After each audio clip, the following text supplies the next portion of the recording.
तो गाइस आज हम बात करने वाले हैं कक्षा 12वीं की मॉडल पेपर को लेकर, जो कि हमारा मॉडल पेपर चल रहा है इसमें। और हमने फर्स्ट वाले अर्थात 2023 के मॉडल पेपर को स्टार्ट किया है। और इसमें आपके ऑब्जेक्टिव प्रश्नों को लेकर बात हम लोगों ने किया था। ऑब्जेक्टिव में जो कि 5 प्रश्न करके दिए थे और वहां पर लगभग 5 प्रश्न को हल किया गया था। इसके बाद जो आपका प्रश्न नंबर 2 करके दिया जा रहा है, अति लघुत्तरी प्रश्न से दिए जा रहे हैं। तो अति लघुत्तरी प्रश्न को करने वाले हैं, क्योंकि अति लघुत्तरी प्रश्न में आपके अर्थात द्विसविनय वाले प्रश्न में आपको 5 प्रश्न दिया है। तो चलिए हम बारी बारी से पहले व दूसरे व तीसरे अर्थात सभी प्रश्नों को हल करते हैं। तो देखिए यहां से पहले प्रश्न में कहा जा रहा है क्या सिद्ध करना है, क्या सिद्ध करेगा, तब प्रूव करना है क्या F of X equal to X cube द्वारा एक हमारे पास फलन है और उस फलन को क्या करना, हमारे पास फलन कौन सा F of X equal to दिया जा रहा है और कहा जा रहा है इसे एकाकी या एक कायक लिखा जा रहा, जो भी लिखा जा रहा आप समझ सकते हैं। यहां पर ये चीज हमें सिद्ध करके लाना है। तो देखिए गाइस आप समझ सकते हैं हमारे पास अगर फलन यहां से F of X equal to X cube दिया है और यहां देख सकते हैं कि यहां जो हमारे पास एफ दिया जा रहा है आर टेंस टू आर करके लिखा जा रहा है। तो देख सकते हैं ये आपके प्रांत हैं और ये आपका क्या है, सह प्रांत है, या इसे मैं सह प्रांत का नाम दे सकता हूं। अब इसके बाद हम यहां पर ये समझना होगा कि आप लोगों ने फार्मूला होता है क्या, x1 इक्वल टू x2 होता है एकाकी के लिए, और हमारे पास फलन यहां पर क्या तो लिख सकते हैं क्या x1 क्यूब इक्वल टू आपका x2 क्यूब लिख सकते हैं। और यहाँ क्यूब से क्यूब कट जाएगा, बचेगा क्या x1 बराबर x2। तो हमें एकाकी सिद्ध करना था और एकाकी के लिए सिद्ध हो भी चुका है, क्योंकि एकाकी के लिए फार्मूला होता है तो x1 इक्वल टू क्या मिला x2। चूंकि ये फार्मूला होता है, फार्मूला देख सकते हैं और हल कर सकते हो, क्योंकि आपकी 1 नंबर का प्रश्न है। तो भाई 1 नंबर का प्रश्न आप ज्यादा नहीं हल करेंगे, थोड़ा सा हल करना पड़ेगा। तो यहां से आप देख सकते हैं कि आपके प्रश्न नंबर 1 को यहाँ एकाकी सिद्ध करके लाना था, तो हमने यहां से दिखा दिया। तो देखते अब इसे रफ करते हैं, सेकंड वाले क्वेश्चन को देखते हैं।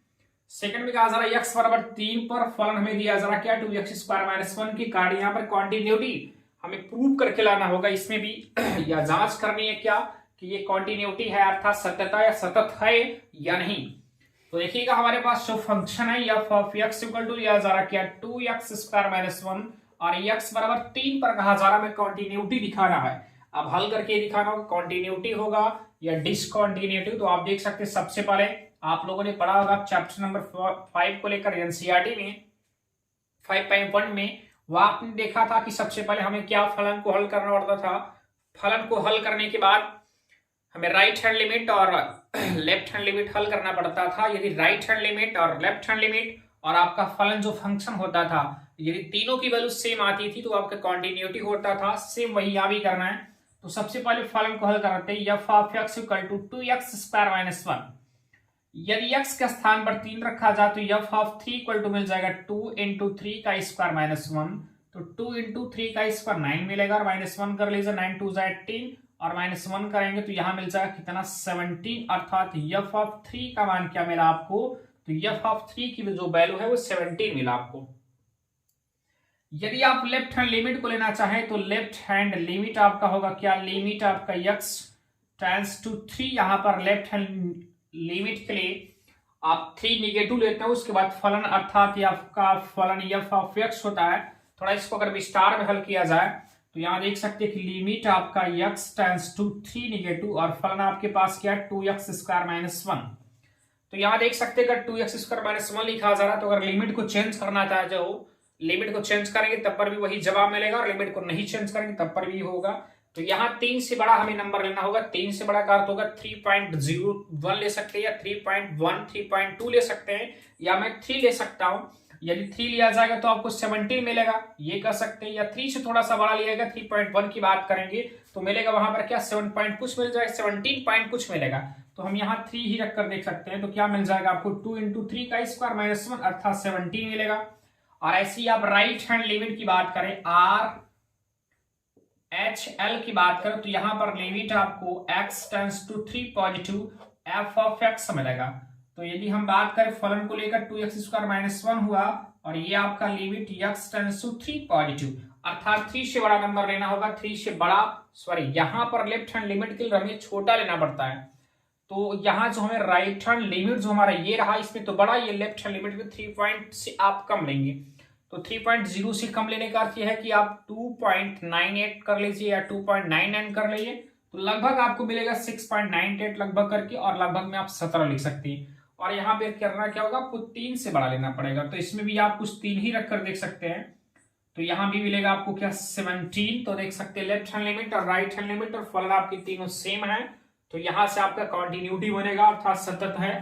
तो इस क्वेश्चन में आप देख सकते हैं सतत इस प्रकार से आप दिखा सकते हैं। ज्यादा हल नहीं करना इसलिए क्योंकि ये आपके अति लघुत्तरी प्रश्न है, अर्थात मात्र 1 नंबर का है, इसलिए। इसके बाद चलिए देखते हैं अगले प्रश्न में, जो कि अगला प्रश्न आपके इंटीग्रेशन का दिया जा रहा है। और यहाँ इंटीग्रेशन देखिए क्या है, इंटीग्रेशन दिया जा रहा है 1/sin² x into cos square x dx करके दिया जा रहा है। तो यहाँ भी करना क्या होगा गाइस, चूंकि आप जानते हैं सर्वसमीका पढ़े होंगे, sin² x plus cos square x स्थान पर क्या पुट कर सकते हो 1, तो यहाँ इनके स्थान पर 1 पुट कर दिया जाए तो मिलेगा कि आपको sin² x plus cos square x total का divide by sin² x into cos square x कर लीजिए इंटू आपका dx।